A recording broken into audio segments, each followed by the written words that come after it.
Bom, pessoal, saudações a todos, saudações àqueles que estão assistindo este vídeo aqui pela internet. Nós queremos dizer que essa é uma palestra que nós vamos fazer para a comunidade espírita Nova Era, de Jiquiriçá, na Bahia. E o tema que nós vamos abordar é a inteligência mediúnica, novos horizontes da sensibilidade.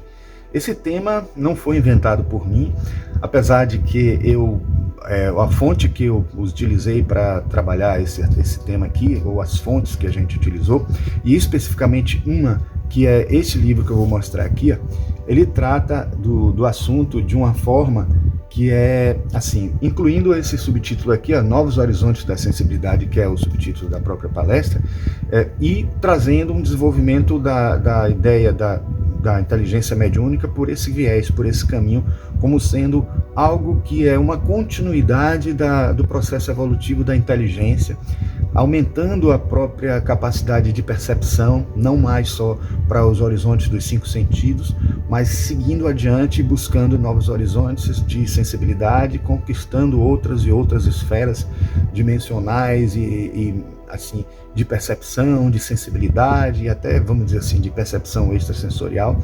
E é isso que a gente vai abordar hoje, que é esse o assunto do nosso tema, né? Então, sem mais delongas, vamos passar para vocês alguns slides e compartilhar aqui com vocês, e aí vocês vão entender a partir de uma trajetória que a gente vai falar e até um pouquinho do que a gente quer acrescentar sobre esse tema que é tão vasto, que dá a gente inspiração para poder pensar em outras modalidades de ideias associadas ao conceito de inteligência mediúnica, além dessa concepção que ele traz, e inclusive ele traz para a gente uma abordagem muito grande assim em relação a como deveria ser pensada a mediunidade, e não como ela tem sido pensada para a maioria dos espíritas, até mesmo considerando o que Allan Kardec traz para a gente, certo? Então vamos lá. Então a primeira pergunta que a gente faria é: o que é inteligência mediúnica? E eu vou trazer aqui o significado de inteligência mediúnica a partir do livro que eu mostrei para vocês na abertura, certo? Então assim, eu teria aqui 5 opções dentro daquela modalidade de múltipla escolha, né, geralmente acontece em provas, para vocês pensarem aí. Como eu não vou ter a resposta de vocês, isso é uma palestra online, remota, então vamos agora, e também assíncrona, né, cada um vai estar vendo isso em horas e épocas diferentes, não tem como a gente interagir diretamente. Mas eu peço um esforço de vocês para poder tentar participar desse teste aqui. Respondam qual que vocês acham que é a melhor resposta aqui para essa pergunta. Grau de mediunidade desenvolvida por uma pessoa. B, número de tipos de mediunidade que alguém possui. C, quantidade de energia mediúnica presente no médium. D, nível de comunicabilidade com os espíritos superiores. E é capacidade de sentir os fenômenos, tá junto aqui, né, mas seria os fenômenos separados, psíquicos não usuais. Bom, a partir da pista que eu já dei na abertura, eu acho que vocês já podem até estar sabendo do que se trata, né, que na verdade a resposta para esse autor que nós estamos falando aqui seria a resposta E. Mas isso não significa que a gente não possa também admitir essas outras coisas aqui dentro de um senso comum, como tendo um significado de inteligência mediúnica, porque o grau de mediunidade desenvolvida por uma pessoa é um sentido qualitativo ou adjetivo da palavra inteligência mediúnica, da expressão inteligência mediúnica. O número de tipos de mediunidade que alguém possui também é uma capacidade não mais tanto qualitativa, mas quantitativa desse conceito, né? Quantidade de energia mediúnica presente no médium, também quantitativa, mas não em variedades, mas dentro de uma mesma mediunidade, a capacidade maior ou menor de mobilizar energia para a atuação, né? Nível de comunicabilidade com os espíritos superiores, também envolvendo uma elevação, uma sutilização dessa capacidade, tem a ver inclusive até com a própria definição do autor, mas indiretamente, né? E por último, capacidade de sentir os fenômenos psíquicos não usuais, que apesar de não estar sendo dito assim pelo autor, desse jeito exatamente, o não usuais eu tirei do conceito de parapsicologia, que estuda fenômenos não usuais, e a gente, como está querendo dar uma abordagem também científica nessa palestra, vamos trazer conceitos também de parapsicologia. Bom, então, depois desse efeitozinho que a gente colocou, vamos adiante em algumas passagens que a gente encontra no livro. O que é inteligência mediúnica? Ferramenta psíquica para devassar o mundo invisível e realizar o autoconhecimento e autorrealização através da capacidade de um médium de canalizar e transmitir informações, mensagens ou conhecimentos provenientes de entidades espirituais ou do plano espiritual. Então você veja aí que está mostrando que, primeiro, é preciso haver essa conexão de entidades do mundo espiritual, de outra dimensão, com alguém que está aqui, e essa capacidade de mobilizar energias que também ajudam a gente mergulhar dentro de nós mesmos, dentro de uma chamada propriocepção, que é a percepção de si mesmo, a percepção interna. Que isso até mesmo a ciência já analisa como uma capacidade muito grande cerebral de propriocepção, que é uma das coisas que define inteligência, né? Porque a inteligência pode vir num viés de adaptabilidade ao ambiente, capacidade de comunicação dentro daquela forma mais primitiva de entender a inteligência, né? Que nos diferencia dos animais irracionais, a capacidade de se comunicar, a capacidade de resolver problemas com mais facilidade, ainda que se for com inovação seria a criatividade, que é a parte da inteligência, vamos dizer assim, e também capacidade de atuar nas várias esferas, né? Não necessariamente só as cognitivas, porque hoje em dia vocês vão ver daqui a pouco no slide, existe também o entendimento das inteligências múltiplas, a pessoa que tem dificuldade em uma área, mas tem uma facilidade extrema em outra. Isso vai ter a ver muito com a reencarnação, a gente sabe disso no meio espírita, que não é, como a inteligência não está no cérebro, e a gente entende que até dentro da doutrina espírita, inteligência não é só um adjetivo, uma qualidade, mas é uma capacidade humana que vem do espírito. Então, entendendo o espírito como inteligência, como uma capacidade de cogitar, também de cognição, etc.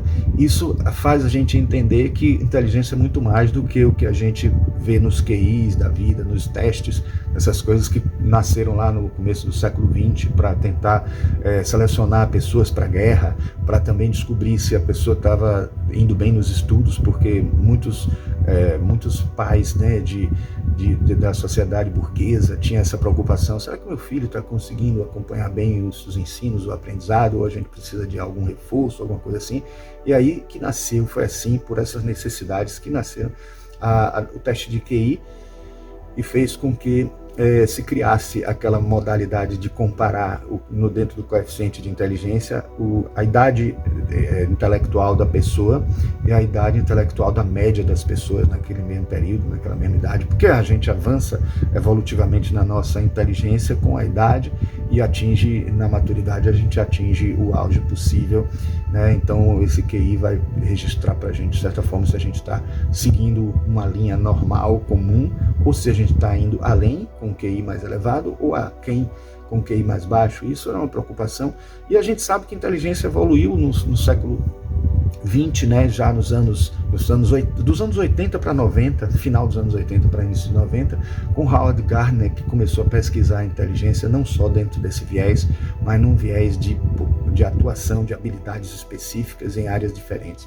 E isso fez com que mudasse muita coisa. Mas vamos continuar aqui no texto do autor do livro, né, que a gente mostrou. Segundo a doutrina espírita, a mediunidade é uma faculdade inerente a todos os seres humanos, embora em graus diferentes de desenvolvimento. A inteligência mediúnica implica não apenas na capacidade de receber comunicações do além, mas também na habilidade de compreender e interpretar essas comunicações de forma clara e precisa, muitas vezes servindo como intermediário entre os espíritos e as pessoas encarnadas para transmitir mensagens de amor, consolo, orientação ou esclarecimento.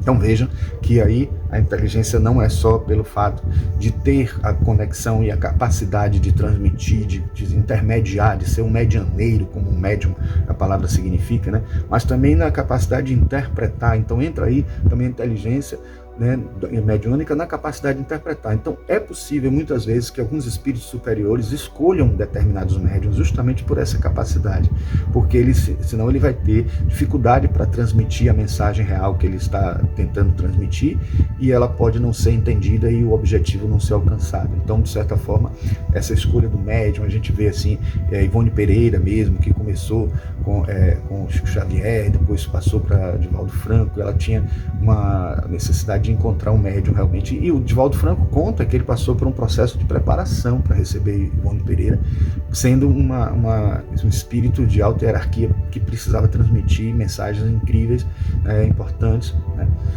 E isso é um exemplo bom.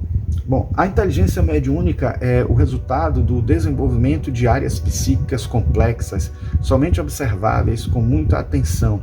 Ao longo de vários ciclos evolutivos, o ser humano se desenvolveu a tal ponto que, para continuar sua busca de autocompreensão, necessitará de um sentido mais amplo que estenda suas percepções para além das áreas consciente restrita aos órgãos sensoriais. Aí mostra justamente o caminho que ele está querendo dar para a ideia de inteligência mediúnica, no sentido de ser uma ampliação, uma exteriorização da sensibilidade, ou um campo avançado de sensibilidade que permite a gente ver, perceber, sentir num nível multidimensional, não só da dimensão do plano físico, as 3 dimensões, mais 4, 5, 6 dimensões, e sendo capaz de expandir essa percepção, essa propriocepção também, porque a gente está presente nessas outras dimensões. Nós temos um perispírito, nós temos uma alma, e por conta, alguns até vão achar ruim de dizer que nós temos uma alma, porque nós somos a alma, mas assim, na forma de comunicação que a gente está dizendo aqui, isso é aceitável. Então, o que eu estou querendo dizer assim, que a gente está em vários níveis, em várias instâncias. Então, a gente, quando atinge essa capacidade de perceber com mais fluidez, ou perceber com mais consciência, vamos dizer assim, cada nível desse, cada plano desse, a gente também vai estar se autoconhecendo, vai estar se percebendo nesses outros níveis, porque a gente já está neles. Quando eu estou usando a mente para pensar e falar para vocês aqui, eu estou usando o meu corpo mental, que é tanto citado por André Luiz, apesar de a gente ver muito mais desenvolvido na teosofia, nos livros teosóficos, mas no espiritismo a gente encontra em alguns momentos a fala sobre o corpo mental, a existência do corpo perispiritual, o corpo psicossomático, corpo ou perispírito propriamente, o corpo astral. Esse corpo também é responsável pelas emoções, pelas sensibilidades e tal. A gente vai tendo mais controle sobre ele, mais domínio sobre ele quando medita muito e quando também exercita a mediunidade, e aí começa a ter um nível de controle dessas energias, dessa matéria astral, dessa semimaterial energia existente na composição do duplo etérico e do perispírito, que se conectam com o nosso corpo físico. Bom, continuando aqui, a inteligência mediúnica seria uma propriocepção, como eu falei na instante, né, dos impulsos inconscientes, trazendo à consciência do ser as informações necessárias para que ele possa compreender-se através de uma visão de si mesmo. A inteligência do ser e a mediunidade juntas poderão conduzi-lo a áreas mais sutis de seu mundo pensante e sentimental, proporcionando-lhe o tão almejado autoconhecimento, e certamente o colocará mais próximo das causas invisíveis que ganham manifestação em seus padrões de comportamento, emoções e atitudes. Bom, eu trouxe aqui só um material que como eu fiz no meu doutorado, eu trabalhei em inteligência arquitetônica, né? Eu sou arquiteto, então eu estudei um pouco essa coisa de habilidades específicas do arquiteto, que precisa trabalhar se existe uma inteligência específica para a arquitetura, que não seja somente a espacial. E eu estudei muito isso, e na visão psicométrica da inteligência, a gente tem um fator G aqui no meio, que envolve habilidades psicomotoras, verbais, espaciais e numéricas, né? São várias habilidades que participam daquela primeira conceituação de inteligência que eu disse lá do começo do século XX, e esse fator G aqui é como se fosse um fator de covariância. O que é isso? Na verdade, é assim, se por um acaso eu começo a estudar matemática e me aprofundo na matemática, eu vou desenvolver essa habilidade numérica, essa habilidade matemática, mas existe algo em comum aqui na minha capacidade cognitiva que eu vou estar desenvolvendo junto com a habilidade matemática.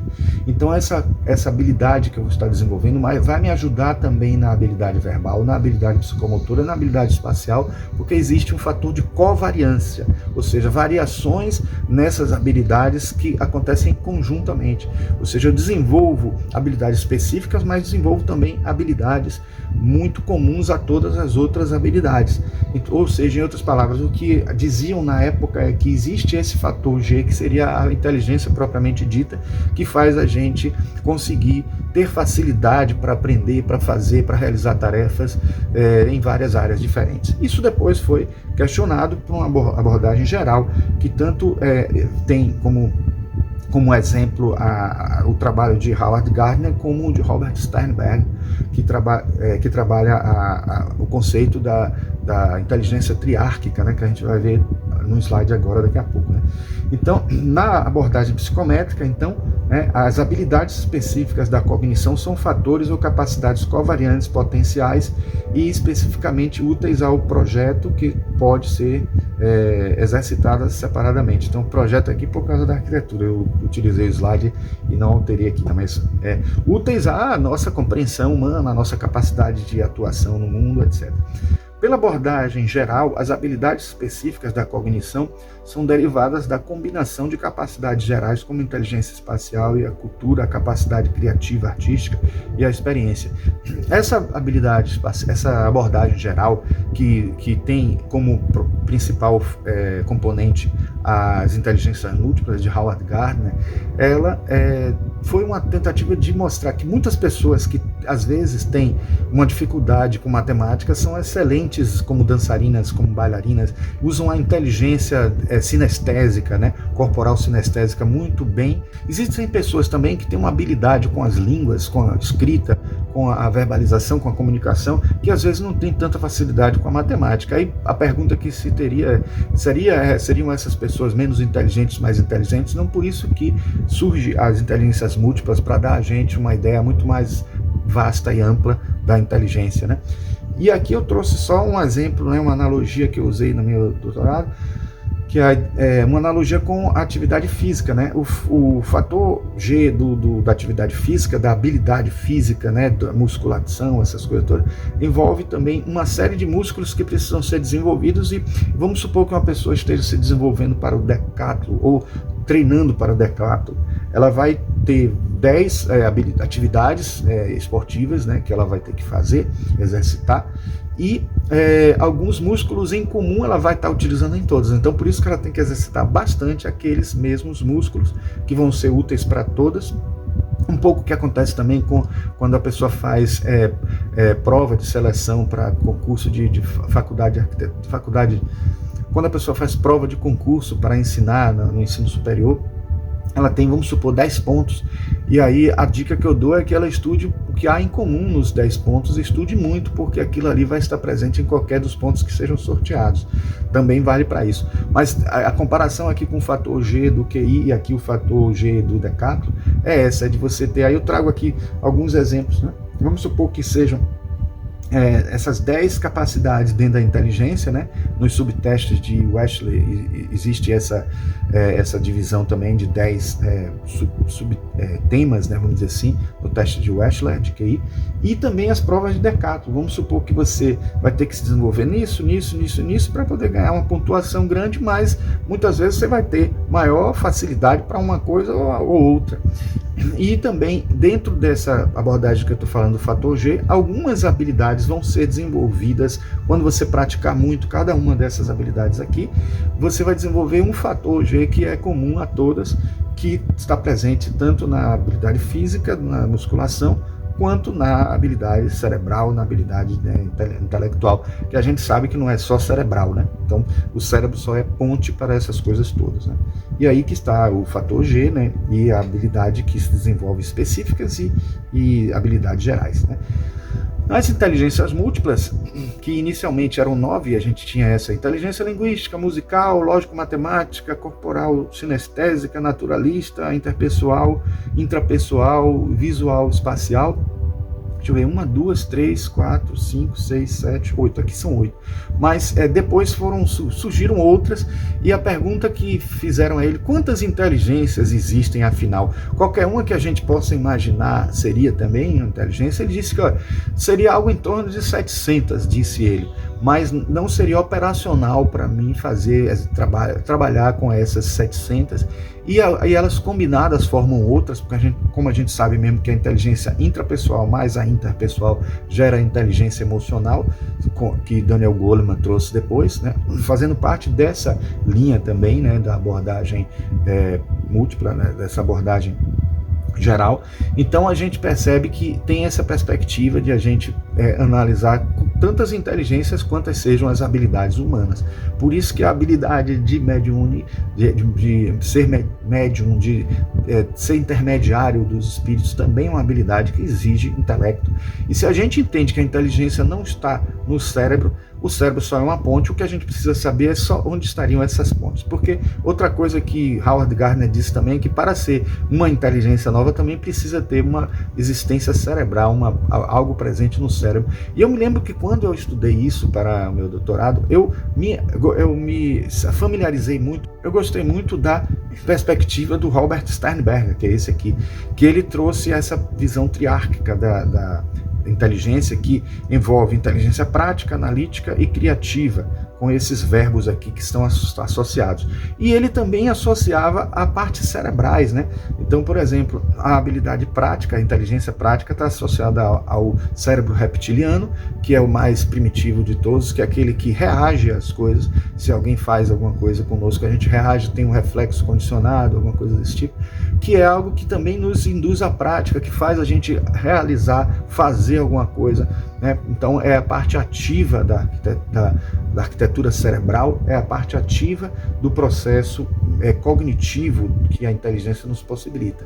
Na criativa, a gente tem o cérebro límbico, que é responsável pelas emoções e também pelas inspirações, é a conexão com intuição, de certa forma. Vocês vão ver que tem muita ligação com o lobo temporal, e tendo ligação com o lobo temporal é também associado à mediunidade de alguma forma, como a gente vai ver daqui a pouco.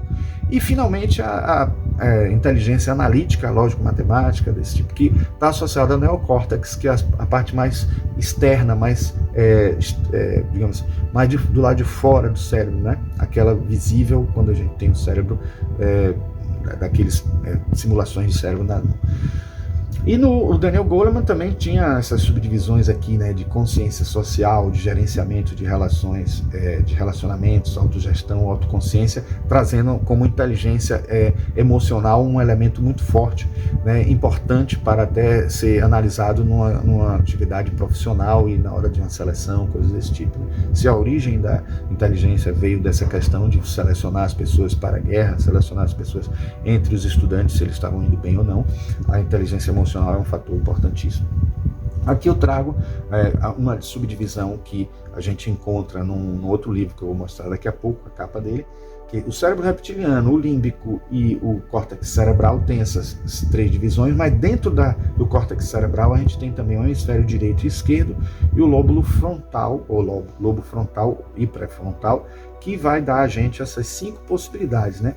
Que é mente instintiva, mente emocional, mente intuitiva, mente analítica, mente estratégica. Que eu botei aqui as posições no cérebro, né, localizadas com a numeração aqui associada, e botei também o corpo físico etérico associado dentro de uma linguagem mais teosófica, vamos dizer assim.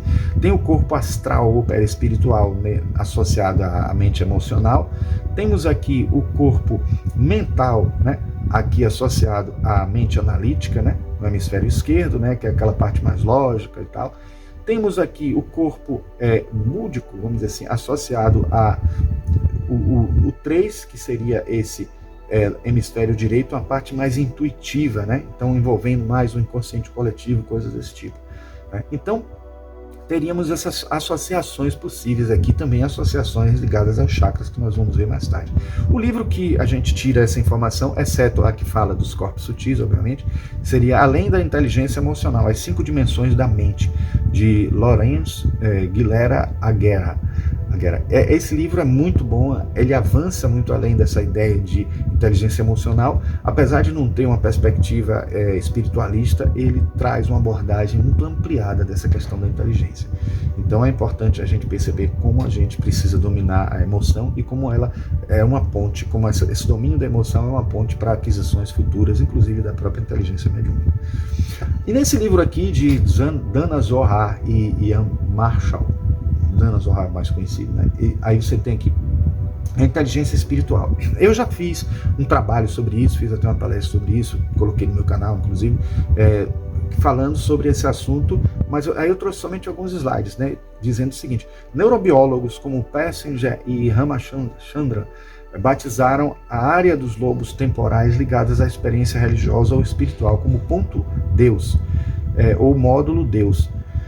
A maioria dos estudiosos sugere que esse ponto Deus surgiu no cérebro para atender a alguma finalidade evolutiva, no processo evolutivo dentro de uma visão de seleção natural, mas a gente sabe que dentro de uma perspectiva de uma mente inteligente no universo, ou se a gente entender que existe um designer inteligente no processo evolutivo, isso foi criado para que houvesse realmente a conexão e a gente pudesse, em estágios mais evolutivos, conseguir interagir com os planos mais sutis da nossa existência, porque não adianta ficar só nas experiências do físico, conseguir também interagir no mundo físico com também uma visão mais profunda do que é o mundo espiritual, os mundos mais sutis, é importante, né?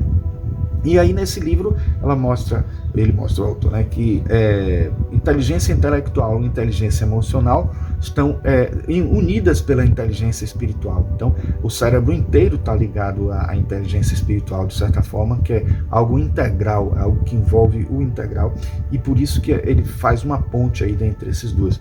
Nem o QI nem o QE separadamente ou combinados são suficientes para explicar a enorme complexidade da inteligência humana, nem a riqueza imensa da alma do homem e de sua imaginação. Por isso que a inteligência espiritual é aquela que transcende, que inclui elementos que não estão nem no QI nem no QE, e por isso precisa de um conceito que é esse da inteligência espiritual e do QS, que seria do inglês, né, coeficiente spiritual, né? Então a gente teria aí o coeficiente de inteligência espiritual. O QS opera no centro do cérebro das funções neurológicas unificadoras do cérebro e integra todas as nossas inteligências. O QS nos torna as criaturas plenamente intelectuais, emocionais e espirituais que somos. Então é isso. Mas vamos ver como é que isso tem a ver com a nossa inteligência mediúnica. Eu trouxe aqui um exercício interessante, que se a gente tivesse inteligências mediúnicas múltiplas, né, dentro da abordagem meio Howard Gardner, associada a Allan Kardec, a gente teria várias inteligências mediúnicas, não só uma, né? Teríamos diferentes abordagens, diferentes caminhos, pessoas que têm habilidade mais de psicofonia, entendendo que todo mundo tem a mediunidade. A gente sabe por um conceito básico que está lá no livro dos médiuns, que todos somos médiuns, né? Então alguns têm uma tendência para intuição, outros para clareaudiência, para psicografia, para incorporação, para materializações, para fluidoterapia, para psicografia ou psicofonia. Então pode ser que a gente atue. Eu coloquei somente essas aí, mas são muito mais. Na verdade a gente vai ver daqui a pouco uma classificação que ainda não é a totalidade, mas de qualquer forma mostra que tem muito mais do que isso aí. Aqui vocês podem ver, né, médium de efeitos físicos, isso eu tirei do livro dos médiuns. Então, médiuns sensitivos ou impressionáveis, médiuns audientes, médiuns falantes, médiuns videntes, médiuns sonambúlicos, médiuns curadores, médiuns pneumatógrafos, médiuns escreventes ou psicógrafos, médiuns intuitivos, médiuns inspirados, médiuns de pressentimento, médiuns proféticos, médiuns de aparição, médiuns de transfiguração, médiuns de transporte, médiuns de bicorporeidade, médiuns musicistas. Não vamos falar sobre esses médiuns todos, claro, mas tem o livro dos médiuns que eu aconselho leiam para ver sobre isso, mas com isso eu estou querendo mostrar que a variedade é tão grande que é necessário existir, sim, uma capacidade que permita isso aí. Então, por isso que eu acredito que realmente exista também um fator G da inteligência mediúnica, que seria aqueles elementos necessários para que a gente possa ter uma habilidade ou uma capacidade que seria um estado crítico que precisa ser atingido para que a pessoa consiga fazer conexão, ainda que seja qualquer uma dessas aí, mas que precise fazer uma conexão com o mundo espiritual ou com entidades no mundo espiritual, ou energias existentes, ou até a própria matéria existente num nível mais sutil, ou ainda numa instância mais avançada, que é o que o livro traz, com instâncias mais profundas de nós mesmos, fazendo uma conexão mais consciente. Então, Isso aí é habilidade, talvez seja o fator G mais importante que possa ser levantado, cogitado, hipotetizado dentro de uma hipótese de trabalho que possa ser pensada por algum cientista dentro da área do espiritismo. Bom, eu trago aqui alguns trechos de alguns livros que eu acho que são importantes nesse tema. O primeiro deles é o livro Mediunidade, de Edgar Armond, que é um autor que eu gosto muito. Ele fala da divisão da mediunidade. É uma divisão bem simples, que eu gosto muito dela, por isso que ele diz que é para justamente ficar mais fácil de compreender para as pessoas que são leigas, que começam a estudar sobre espiritismo. Então, quanto à natureza, a natural e a de prova ou tarefa. Isso aí está presente no próprio Livro dos Médiuns, que é aquela que naturalmente se desenvolve pelo processo evolutivo ou aquela que, por uma questão kármica, a pessoa precisa adquirir numa encarnação, ativar aquela mediunidade para que ela sirva de tarefa evolutiva para a pessoa. Quanto ao médium, tem a consciente, a semiconsciente e a inconsciente. Com essa ideia de tanto existir a possibilidade de uma mediunidade se desenvolver naturalmente pelo processo evolutivo, isso mostra para a gente que realmente é um estágio futuro, como o autor está querendo promover essa ideia da inteligência mediúnica, que é parte de um processo da evolução da inteligência. A partir de um certo momento, todos nós vamos ter essa sensibilidade. Por isso que muitos dizem e acham que é pretensão do espiritismo dizer que o espiritismo é a religião do futuro, ou o futuro das religiões. Na verdade, não é que seja o futuro das religiões ou a religião do futuro, mas assim, o próprio conceito, a vivência do mundo espiritual vai ser natural, vai ser uma coisa comum entre as pessoas. Por isso que não vai nem precisar existir religião espírita, nem ciência, nem filosofia espírita, porque a gente já vai viver isso naturalmente no nosso cotidiano, porque nossa interação com o mundo espiritual vai ser maior quando a gente chegar lá no estágio evolutivo em que isso possa acontecer dentro da nossa evolução da inteligência mediúnica. Como tarefa, a gente vê também que mesmo sendo algo que é alcançável a partir do processo evolutivo, é possível por espíritos, por entidades, por passe, ser estimulado.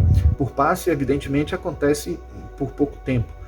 Enquanto a ação daquele passe, daquela magnetização, por aquele fluidoterapia ou cromoterapia acontecendo, faz a pessoa aumentar a sua sensibilidade, assim como acontece com drogas, que obviamente não é aconselhável a ninguém, porque vai destruir o organismo, vai prejudicar o organismo, essa utilização de drogas, qualquer que seja ela, qualquer que seja o tipo, mesmo aquelas consideradas assim, também parte de um processo de ritual evolutivo, não. Na verdade, eu não concordo com isso, pode ser até que muitos de vocês concordem, eu respeito, mas não acho que seja válido. E esse tipo de estimulação mostra que a gente consegue avançar num processo de percepção, de propriocepção e de capacidade de interação com o espiritual, ainda que não tenha atingido o nível evolutivo para isso. Então, quanto ao médio, consciente e inconsciente, a gente vai ver, inclusive, que existe uma explicação neurofisiológica, neurobiológica para o fato de existir uma mediunidade consciente, semiconsciente ou inconsciente, que o Dr. Jorge André fala e eu vou mostrar no livro adiante. E quanto ao fenômeno, pode ser lucidez, incorporação, efeitos físicos. É a forma como ele divide, um pouquinho diferente da de Allan Kardec, porque ele tentou simplificar um pouco mais, porque realmente, se vocês forem ver no livro do médium, está um pouco confuso essa classificação de médiums do livro dos médiuns, porque muitas mediunidades iam aparecendo e era difícil para Allan Kardec situar ela em alguma classificação. Às vezes havia uma que era completamente diferente, como aqui o próprio Edgar Armond colocou incorporação como algo separado, porque não estaria nem no lucidez, que seria os fenômenos intelectuais, e nem nos físicos, que seriam os fenômenos de efeitos físicos, porque na verdade tem os dois, envolve os dois, né? No livro Mediunidade, Vida e Comunicação, de J. Herculano Pires, que é outro autor que eu gosto muito, ele fala dos graus de mediunidade. Ele diz: existiria uma escala de graus mediúnicos no tocante ao poder ou capacidade dos médiuns, tendo a ver com a questão da inteligência mediúnica. Aí ele diz: a leitura da aura é uma técnica de avaliação das condições espirituais das pessoas através da vidência. Isso é uma coisa interessante. Ao mesmo tempo que ele fala que isso é uma coisa viável, ele diz também que é questionável, porque vai depender da habilidade mediúnica do próprio vidente, daquele que está enxergando. Então precisaria ser um vidente muito capaz, muito com a capacidade mediunidade enorme para conseguir perceber isso na aura, porque na aura da pessoa é possível perceber, detectar a existência da mediunidade. E aí vem a questão assim, da mesma coisa que acontece com o teste do QI, né? Quem está elaborando um teste do QI tem que ter um QI elevadíssimo. Quem está avaliando, analisando os médiuns também, dentro de uma perspectiva de grau de mediunidade, tem que estar num grau elevadíssimo também, né? Então tem o critério natural e o critério formal. No critério natural, ele diz que é assim, é a capacidade de você sentir e perceber nas habilidades, nas coisas que você, até nas comunicações, né? O próprio Allan Kardec fala de que você percebe o grau de elevação da mensagem a partir do teor, do que ela está querendo induzir você, de qual o caminho evolutivo que ela induz, se é positivo, se não é. Essas coisas a gente tem que ter discernimento, né? Já o critério formal é algo a se construir, segundo o J. Herculano Pires, porque ele diz que ainda não existe, pelo menos até o momento em que ele escreveu o livro, não existia nada que pudesse testar a mediunidade com muita precisão, a capacidade de precisão, né?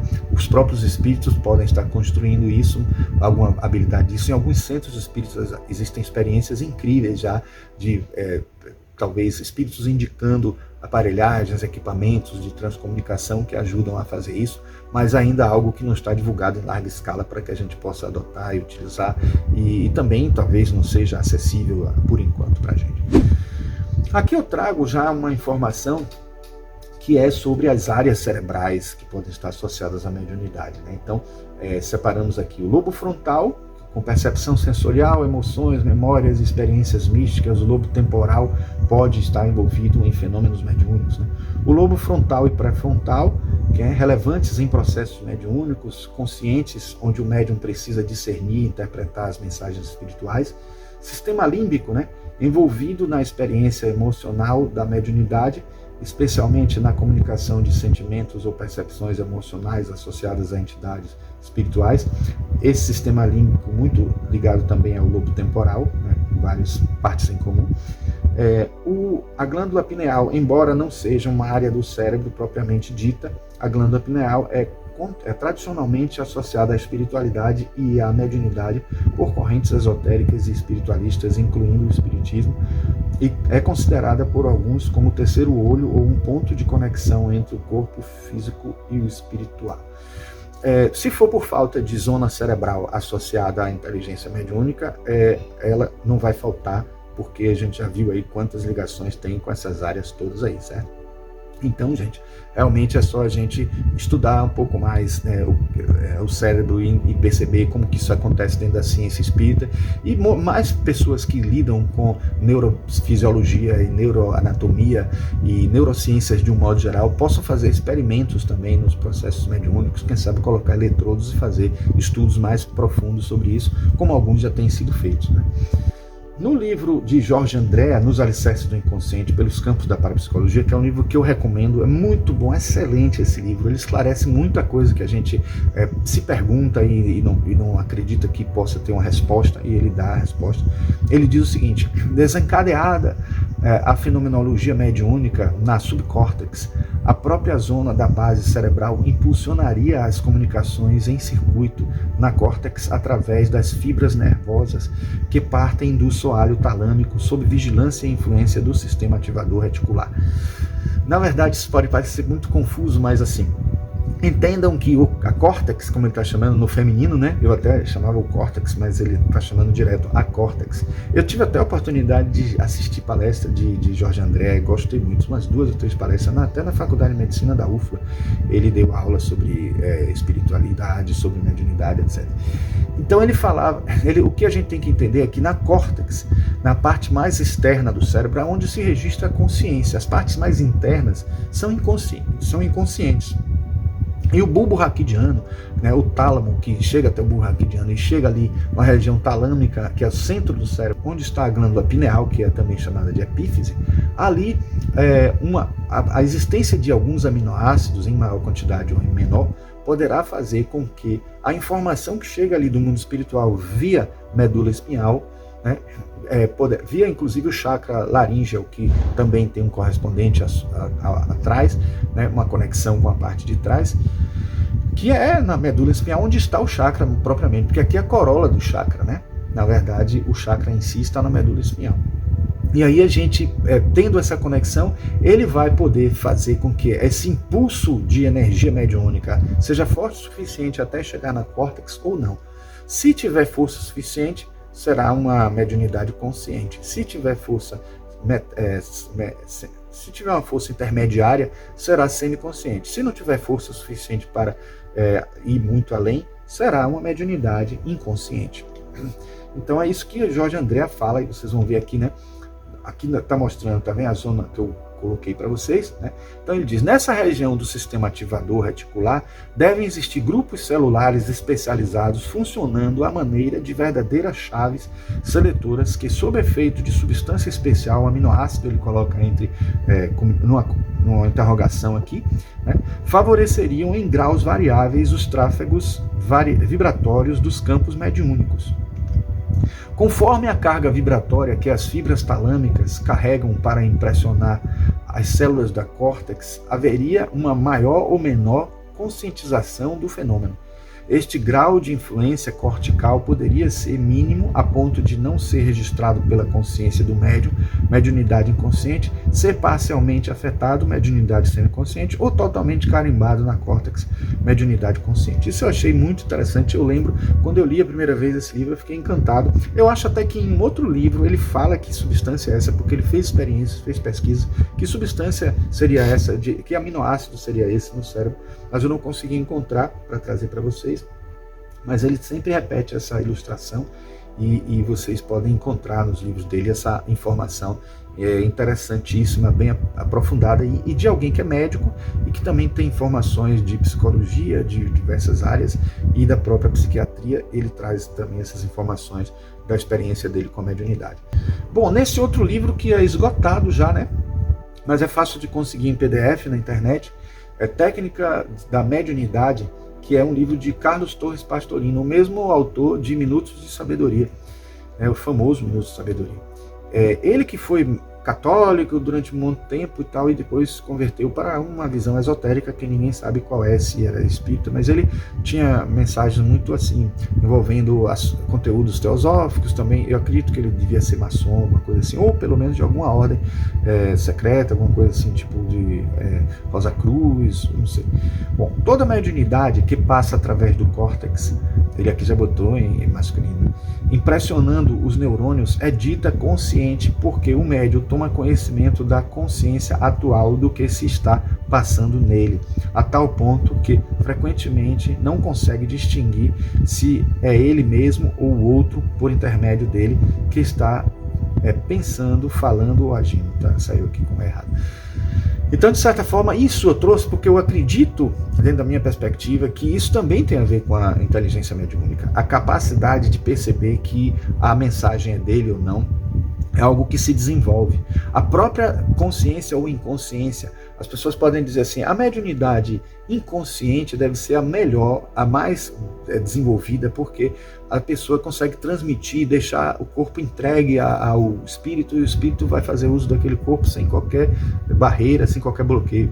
Mas o que a gente ouve falar, não só nos livros de modo geral sobre mediunidade, mas também no trabalho de Pietro Ubaldi, né, que também trouxe para a gente a sua voz, que ele tinha uma habilidade mediúnica fantástica, e a sua voz ele trazia uma informação consciente, ele falava expressando a mensagem com consciência. Não quer dizer que o médium inconsciente não seja evoluído o suficiente, haja visto que a gente tem mensagens de Chico Xavier em que ele está inconsciente, e outras ele está consciente. Então, controle sobre isso, saber lidar com isso, saber desligar e ligar, entregar quando necessário, quando ele tem consciência de que o espírito vai fazer um bom uso do corpo, né?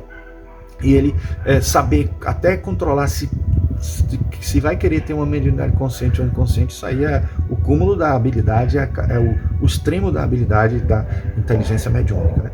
Aí eu trago aqui já que foi dito lá acima, né, atrás por Herculano Pires, que a leitura da aura é algo interessante. Eu trouxe aqui justamente para vocês uma foto de aura feita, né, do médium Divaldo Franco em Tampa, Estados Unidos, em outubro de 1993.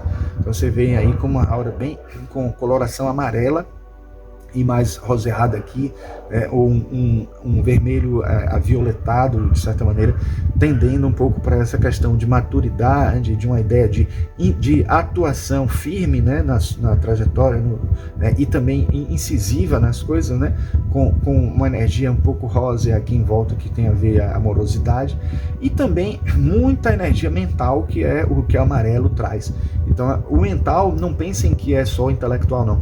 Se o mental está acima do astral, é porque primeiro vem o emocional, depois vem o intelectual, o racional, mas esse mental é visto como um plano mais sutil, um plano até celestial. Então, é onde estão as mensagens mais divinas, mais espirituais, mais sutis, porque o mental seria o nível mais sutil que a gente pode alcançar como consciente, como ser consciente aqui na Terra, como ser encarnado. Então, de alguma forma, a aura dele está mostrando isso, essa tendência de atuar com o mental no momento em que precisa estar manifestando. Claro que aqui talvez pudesse variar um pouco mais se ele tivesse com a manifestação de algum espírito, ou se tivesse em psicofonia falando alguma coisa, ou até expressando verbalmente, porque quando ele faz a palestra ele também é inspirado. Então a mediunidade de inspiração também gera mudanças na aura, qualquer que seja essas mediunidades aí, geram essas mudanças, né, na aura, que é uma irradiação em volta do perispírito e do próprio etérico também. Então, juntando a aura etérica, que é a aura da saúde, com a aura do perispírito, que é a aura das emoções, e também a aura mental, que é a aura dos pensamentos, você tem o resultante dessa aura. Sendo que o que se registra nessas fotografias que se consegue hoje é um efeito corona da aura astral, transmitida para a aura etérica, e aí a gente registra, na verdade, a aura etérica com efeitos ressonantes da aura astral.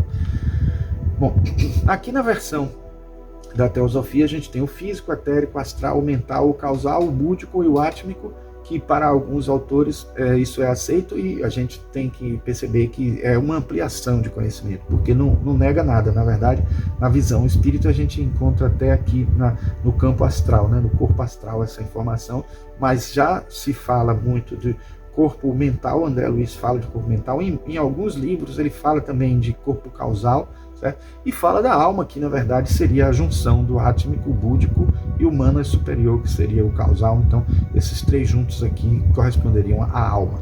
Então, se a gente for trazer para uma visão espírita, físico e etérico já é algo comum, presente na doutrina espírita. Allan Kardec falou de corpo etérico, não falou, mas falou de corpo vital, de energia vital, princípio vital, que é o próprio etérico, que é o termo que se usa hoje e que foi, de certa forma, absorvido da teosofia. Então, por isso que eu estou me sentindo à vontade.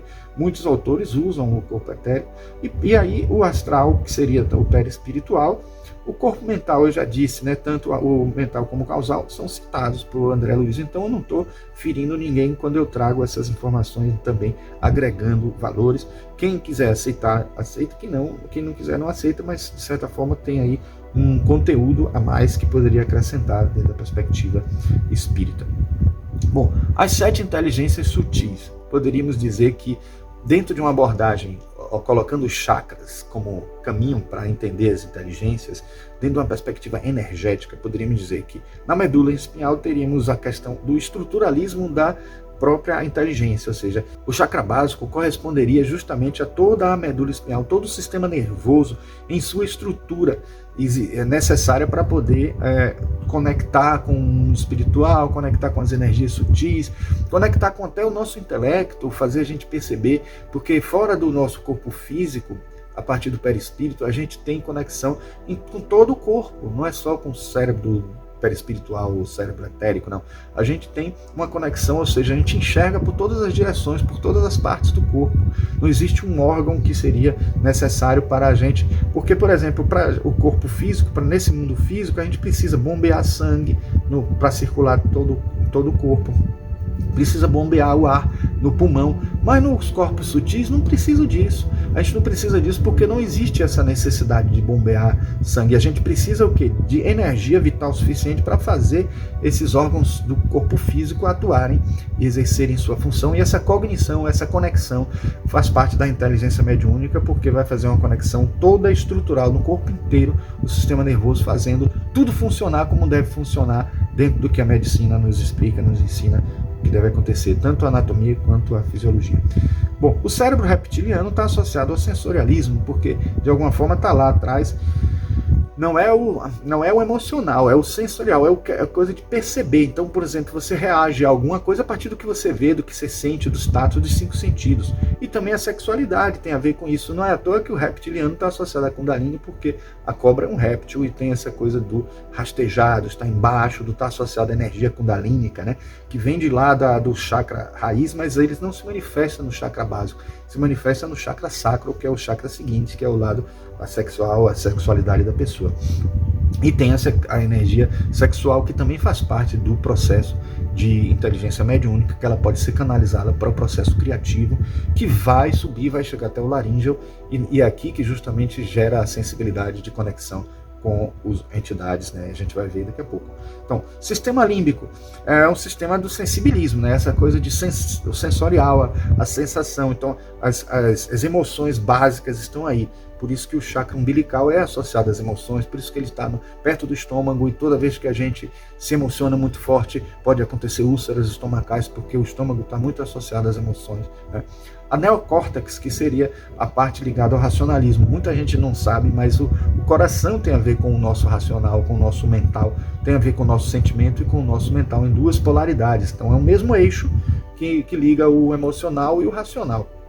Não é à toa que existe um chakra cardíaco no nosso coronário, porque há uma conexão direta entre o cardíaco e o coronário, fazendo a gente perceber essa conexão. Quando a gente assim, eu, aponta para o peito, a gente está falando desse eu, que é a consciência racional que a gente tem aqui na Terra, tridimensional, no mundo físico, o cérebro da mente inferior e tudo mais, mas a gente percebe isso. Bom, a criatividade e a mediunidade estão associadas a esses 5 aqui, que é o laríngeo, né? Que eu disse para vocês nesse instante, é o que se conecta pela nuca, se conecta aqui e faz a gente conectar com os outros, com entidades, com seres, né, espirituais. A glândula hipófise está associada a justamente o frontal, que é, não confunda a hipófise com a epífise, que essa daqui é a pituitária, né? Está associada à lateralidade cerebral, que tem o lado direito e esquerdo do cérebro, por isso que o chakra frontal está dividido em dois conjuntos de pétalas, um do lado direito e outro do lado esquerdo, um mais, digamos, ligado à lógica, outro mais ligado à arte, à emoção, etc., a sensibilidades intuitivas, etc. E por último a gente tem a glândula pineal, que está associada à unidade, que está ligado ao chakra coronário, né? Então isso seriam os órgãos e os chakras associados às várias inteligências que a gente poderia dizer numa abordagem mais sutil ligada aos chakras e que poderia ser muito bem conectada com tudo isso que a gente falou até agora. Eu trago aqui um livro, Mente Imortal, de Erwin Laszlo. Toda vez que eu vejo livro de Erwin Laszlo, releio algum livro de Erwin Laszlo, eu me lembro de Peixinho, porque ele falava muito desse autor. Depois, eu já estudava esse autor e ele também, um dia eu encontrei com ele e falei desse autor. Ele disse, você lê Erwin Laszlo? Ah, que legal, vamos trocar ideias sobre isso. O saudoso Peixinho, né? Então eu quis fazer aqui essa homenagem, lembrar ele, de que ele é um autor que a gente trocava ideias um pouco sobre Erwin Laszlo, né? Que ele gostava muito desse autor. Então esse livro aqui, Mente Imortal, Evidências Científicas Comprovam a Continuidade da Consciência Além do Cérebro, eu aconselho esse livro, é um dos mais recentes deles, lançado em língua portuguesa, com certeza deve ter outro mais recente sendo escrito ou já escrito que perto para ser lançado. Então é um autor que traz muitos livros interessantes. E ele fala aqui nesse livro uma coisa que é assim, num capítulo, comunicação transmitida por médiuns. Nas formas mais intensas desse tipo de transmissão, a mente e o corpo do médium parecem estar possuídos por completo pela inteligência externa. Ele fala que, por exemplo, ele presenciou vários casos em que a pessoa se transformava completamente, inclusive a voz mudava. Pessoas que estavam mediunizadas tinham cortes na pele e esse corte se dissipava rapidinho. Pessoas que estavam mediunizadas, elas às vezes tinham amônia colocada no nariz e elas não desmaiavam. Então, assim, mostrando que não é uma coisa só com possibilidade de alguém estar fraudulando, de alguém estar mistificando, inventando, coisas desse tipo, porque tem fatos físicos que provam isso.